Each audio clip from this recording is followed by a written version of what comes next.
is Lauren, and I work with Solar Cutters in marketing and partnerships. With the launch of the Solar Cutters membership, we thought it would be the perfect chance to highlight our partners in these video profiles. Today, I'm joined with Rob from It's Time Foundation.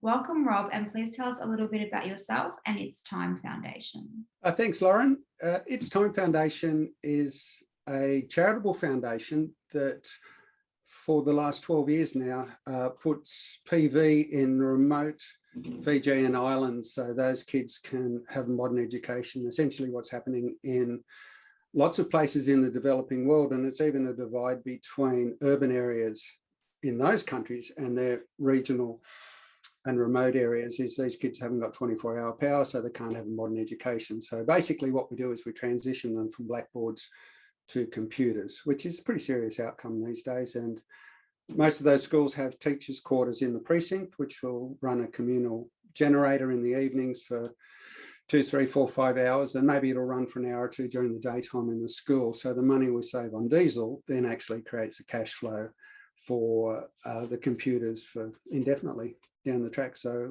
the last couple of projects we did, we're probably putting between 7,000 and 10,000 Aussie dollars a year back into the school to buy that electronic infrastructure. Yeah. So yeah, that's our story. Nice. That's amazing. And I'll just pop in there with each membership, Solar Cutters will be offering 10% towards It's Time Foundation once members start paying around April, May towards such a great cause. So yeah, that's wonderful. Which is really cool. The guys supporting us, and that makes a difference. Yeah. So why does It's Time Foundation support Solar Cutters? Well, Costa called me up a good while back and put the idea together that we be partners, and it just made sense. Obviously for us it increases our exposure to the solar marketplace, and we have business partners largely from the solar industry, which is really cool. But also I've been watching the Cutters for ages, and it's just such a fresh, interesting thing in the industry, and their commitment to advancing the concept of quality in the industry and keeping the rubbish out the door. Just something that appealed to me, and all round it's a nice fit. Yeah, okay. And where would you like to see Solar Cutters in the next 5 years? I suggest the correct answer to that, and the really authentic answer, is where the guys want it to be. You know, they've got a mission statement and they're building and growing, and their presence is getting stronger. So I hope that continues down the path that they would want it to be. I'd personally love to see it continue to grow simply because of that commitment towards quality in the industry. And you've got an industry which is relatively new, and it's building its foundations over the last few years, and it will do in the next 3, 4, 5 years. And to have that sort of, well, two things actually. One is that commitment to quality, an expectation that the industry should have, and secondly, the Cutters are pretty quirky and different and left field, and it's just nice that there's that sort of freshness and interest in the industry. And also the AWISE group that the guys support as well is, it's the sorts of things that are important to give texture to an industry, and that can be achieved much more easily now that the industry is young.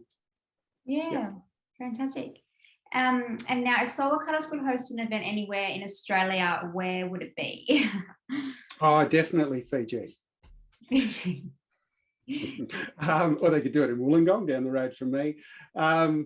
Yeah, wherever. If I was there, I'd certainly go along to it. And actually, the other half of my life is that I'm a keynote conference speaker. So I'd love to do a freebie for them one day. If they're putting on an event, I could be part of it. Yeah. Fantastic. And how has Solar Cutters positively impacted It's Time Foundation? I think that's the thing that will be going forward. What they're doing, which is of high value to us, is increasing our exposure in the industry. Mm-hmm. And that's really important, because we do rely on business partners walking that journey with us, and we've got some great ones. So we're being exposed to people who see that we've got people like Sunwiz and Clenergy and Yingli and these sorts of guys on board as partners, that they might come and join us as well. And that's quite pragmatic. The more people see us, the more people come and share that journey, and that simply means the more solar systems we put in to help kids. Yeah. Absolutely. Yep. And lastly, my final question, if you got stranded on a desert island with a solar cutter, who would it be and why? Lauren, picture me closing my eyes and visualizing. I'm not actually visualizing Jack or Costa walking up out of the turquoise water in their swimsuit. I'm thinking of something else. Sorry, guys, I'm not thinking of you when I'm on a desert island. Thank you so much for your time today, Rob. I really appreciate it. It's a pleasure, and certainly look forward to the journey. Take care. Bye.